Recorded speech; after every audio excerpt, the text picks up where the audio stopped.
hindi humihingi ng sinserong patawad yang napakaangas na vice ganda. Wag po nating tangkilikin na McDonald's. Tangkilikin muna natin yung sariling atin. Nandiyan naman ang Jollibee. Libreng advertisement na po ito. Tapos ngayon ay magagalit daw siya dahil bakit daw nagagalit ang DDE sa kanya? Karapatan daw niya yung ganyang mga ginagawa. Karapatan niya yon. Walang tumatawad doon. Okay yon, karapatan niya yon. Pero okay rin sa DDS, sa masang Pilipino, na magalit sila at manawagan na i-boycott itong mga produkto na ini-endorso nitong si Vice Ganda. Iparamdam ang galit at hagupit sa kay Vice Ganda. Kasunod po nito ng kanyang pangbabastos kay Tatay Digong. Abay, nagsalita na nga po ang ilan sa mga miyembro ng Duterte, mga kababayan. At bago natin pag-uusapan yan, huwag kalimutang i-like ang video ito at maraming salamat. Salita na po itong si Atty. Lambino, Atty. Vic Rodriguez dito po sa pambabastos ni Vice Ganda. At nakiisa po sila sa panawagan na i-boycott itong mga ini-endorso ni Vice Ganda. Nako po mga kababayan natin, kasama po itong McDonald. At nagpapakita rin po ng talagang pagsusuporta sa taong bayan sa mga Duterte supporters itong si Vice Ganda. Dahil kung noon ay kumakain ito sa McDo at doon ginaganap yung pakikipag-meet and greet sa mga Duterte supporters, abay ngayon sa Jollibee na, mga kababayan po natin. Kaya sigurado mararamdaman po ni Vice Ganda, mararamdaman mismo ng McDo na talagang medyo maapektuhan po sila. Ang sabi ng ilang mga bakla supporters o ni Kabayo supporters, kasi maraming bakla na mga Duterte supporters, no? Ang sabi ng supporters nito ni Vice Ganda, walang walang epekto daw ito kay Vice Ganda kahit i-boycott pa yung kanyang mga inendorso. At sino daw ba yung mga Duterte supporters para sa McDo kung sakaling i-boycott daw yung McDo, dahil marami naman daw yung mga pinklawan at mga tangalista nakakain po sa McDo. Tandaan natin mga kababayan na sa buong populasyon ng mga Pilipino, 40% po ang sinasabing solid na mga Duterte supporters. Na kahit anong mangyari, Duterte yan. Hindi talaga nila matalo-talo si Vice President Sara. Okay, so ngayon, lalong-lalo na po mga kababayan po natin, itong si BP Sara ay nakikiisa at ito pa yung nakakagulat, no? Nako po, ang sinasabi dito mula sa balita, si Heart Evangelista na ngayon, yung bagong endorser ng McDonald at mukhang itsapwera na itong si Vice Ganda. Mamaya balikan natin yan mga kababayan at unahin natin siguro itong si Atty. Vic Rodriguez, no? At nanawagan na tuluyan na po natin i-boycott itong McDonald para naman maramdaman nila na dapat tanggalin na nila itong si Vice Ganda at hindi dapat pinapayagan na mag-endorso sa kanilang fast food chain. Okay, tingnan natin. I-boycott, ito po'y tumutukoy doon sa taong kumutya kay Tatay Digong. Doon sa taong kumutya ng hamak, nagmaliit sa lahat ng DDS o yung diehard Duterte supporters. Sa lahat ng mga Pilipinong pilit ginagawang mangmang. Sa lahat ng mga Pilipinong nagmamahal sa kapwa Pilipino at nagmamalasakit sa isang kapwa natin Pilipinong nakapiit ngayon dyan sa dahig nang wala namang kaso na inialay ng sarili niyang gobyerno sa kamay na naglalaway na banyaga.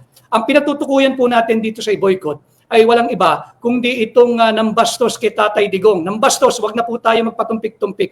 Kung matapang siyang nambastos kay Tatay Digong, mausig natin siyang uusigin dito sa tinig maisog. Si Vice Ganda, atin pong pag-uusapan, i-boycott yung sahod po ngayon. Sana yung mga nanananghali, kung kayo po'y nag-iisip-isip, Luzon, Visayas, Mindanao. Lahat po, yung ating mga kapatid sa KOJC. At hindi rin pinaligtas ng Vice Ganda yung ating mga kaibigan sa Iglesia ni Cristo. Kung hindi pa ho kayo nanananghali at nag-iisip-isip, wag ho muna tayong mag-McDo. McDon't po muna tayo, McDo. McDon't, yun, iwasan mo na yung McDo. Matinding panawagan na po ito mga kababayan natin. Tandaan natin si Atty. Vic Rodriguez ay nakakuha ng solido na 10 milyon na boto. Iba paano lahat mga kababayan? Kung itong mga supporter at mga bumoto naniniwala kay Atty. Vic Rodriguez, no, ay makiisa, matik yun. 10 milyon ang mga Pilipino na hindi naman siguro araw-araw, no, na kumakain sa McDo, pero mababawasan po sila ng customer. Tandaan po natin mga kababayan, ha? Lalong-lalo na po yung mga OFW natin. Solid yan sa mga Duterte.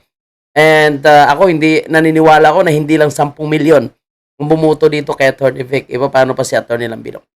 Anyway, pupuntahan natin mamaya si Atty. Lambino. Pakinggan muna natin ang sinasabi ni Atty. Vic Rodriguez. Hanggat si Vice Ganda ang endorser niyan, wag po muna tayong tumangkilik ng McDonald's. Luzon, Visayas at Mindanao, lalong-lalo na dyan sa Mindanao at sa Visayas at dyan sa Davao. Hanap po muna tayong iba.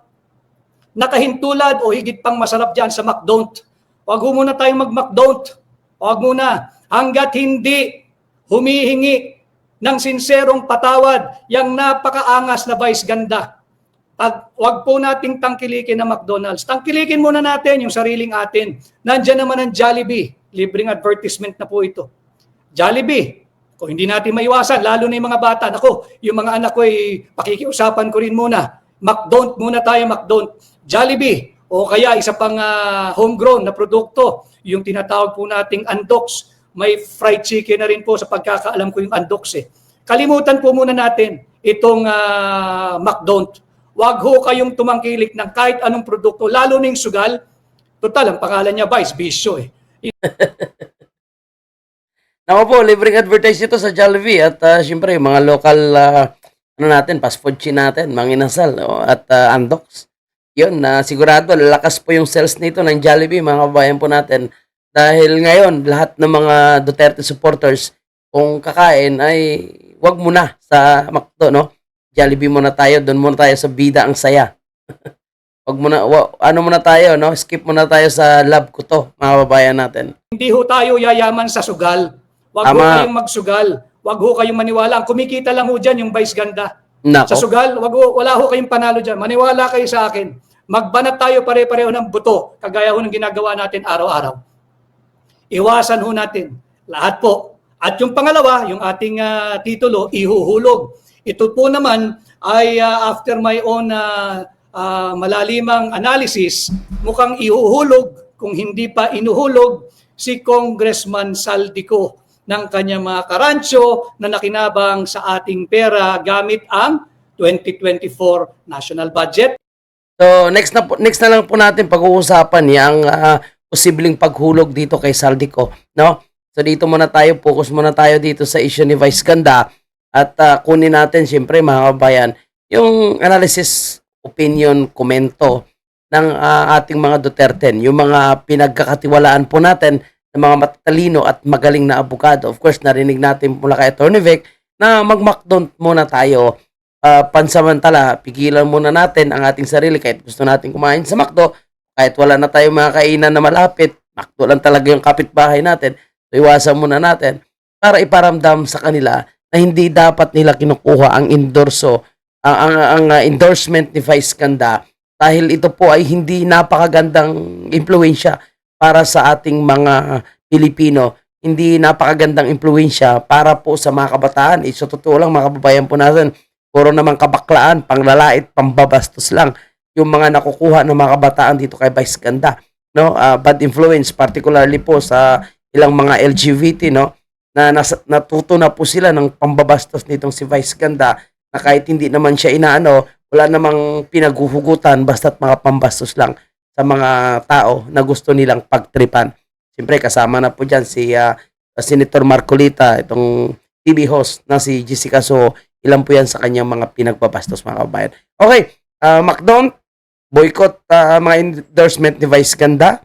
O, pakinggan naman natin kung ano po yung masasabi naman ng ating magaling din, no? Matalino, international lawyer yan, itong si Atty. Lambino. Sayang lang yung mga to hindi nakapasok.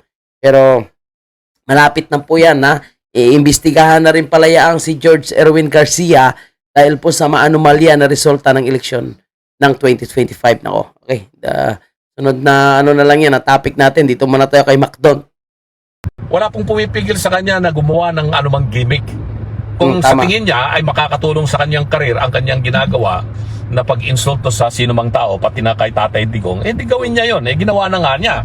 At pero may mga pagkakataon kasi nung araw, habang si Tatay Digong ay mayor pa lang ng Davao at tatakbo siya sa pagkapangulo, na-interview siya ni Vice Ganda at tuwang-tuwa si Vice Ganda, bilib na bilib siya, sinuportahan pa, ganun.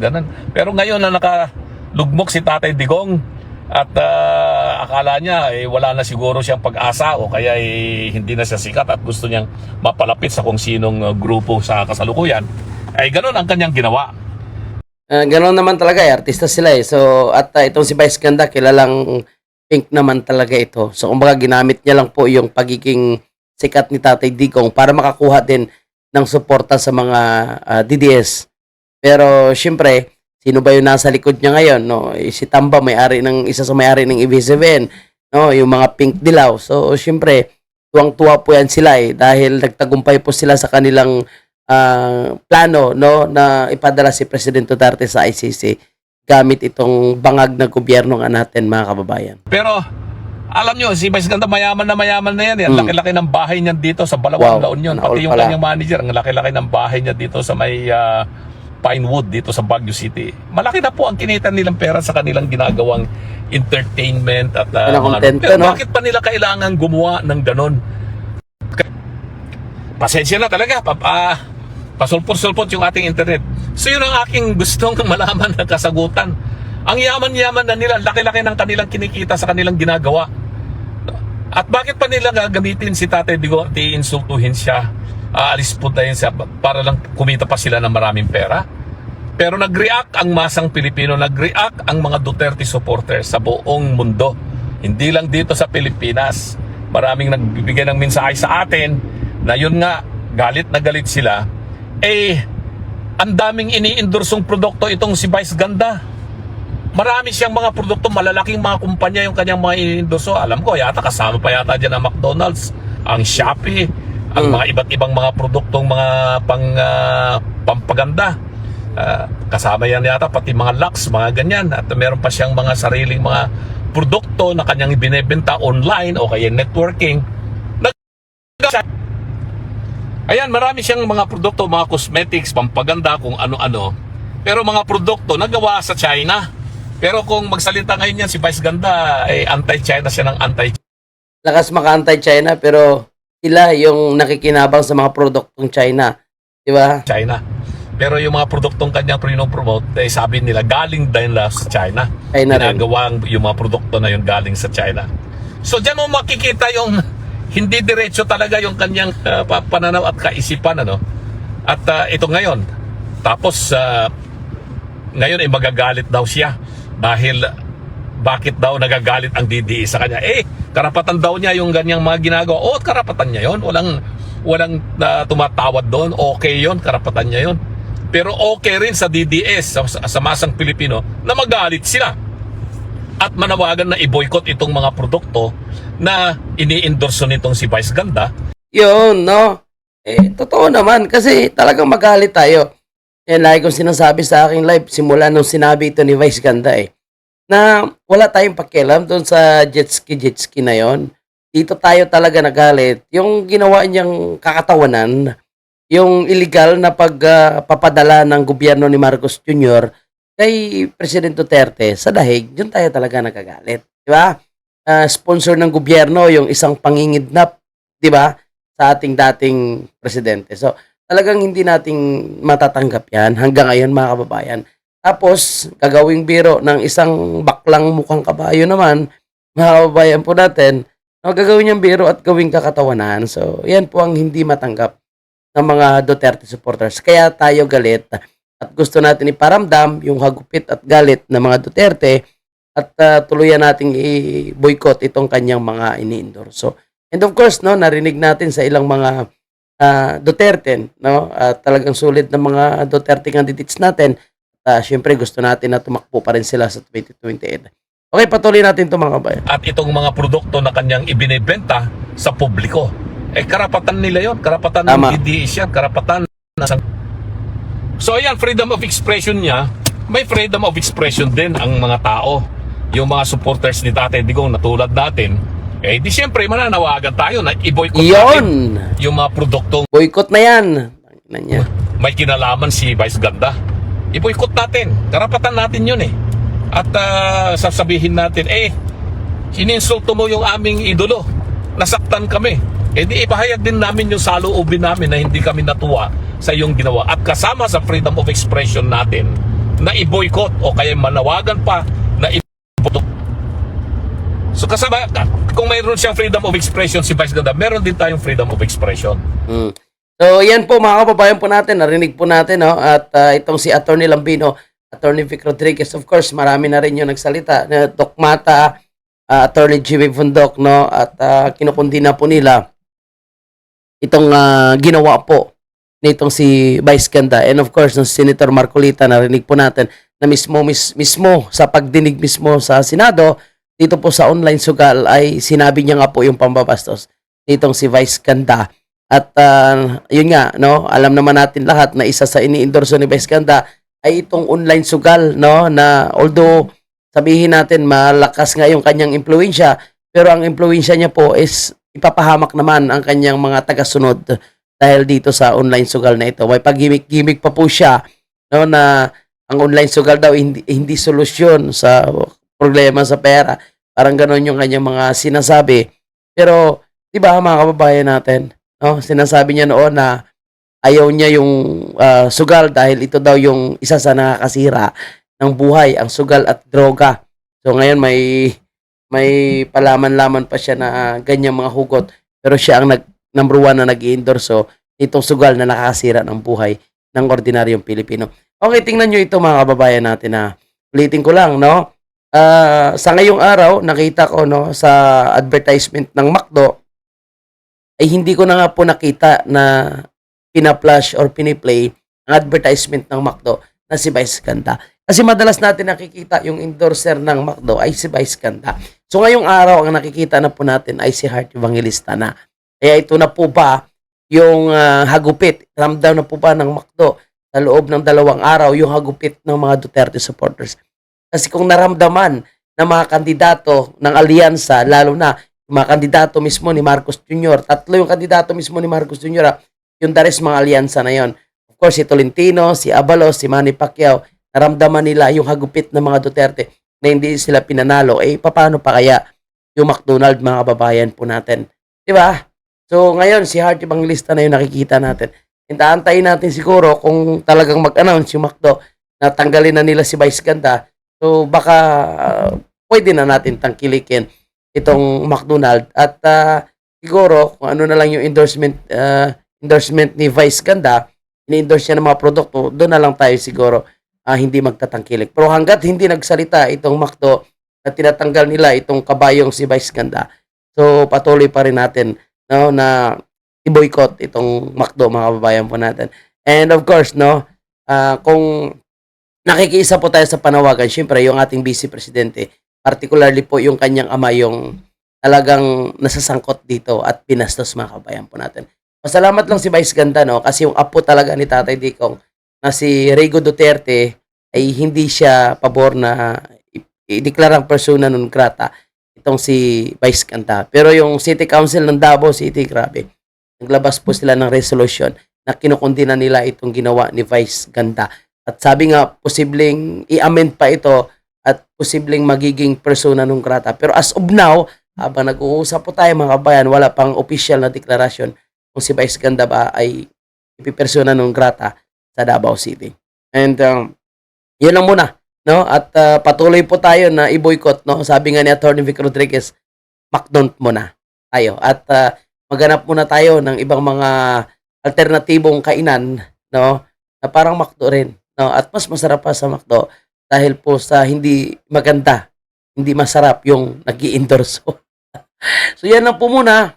Maraming salamat at huwag kalimutan i-like ang video ito, mga kababayan.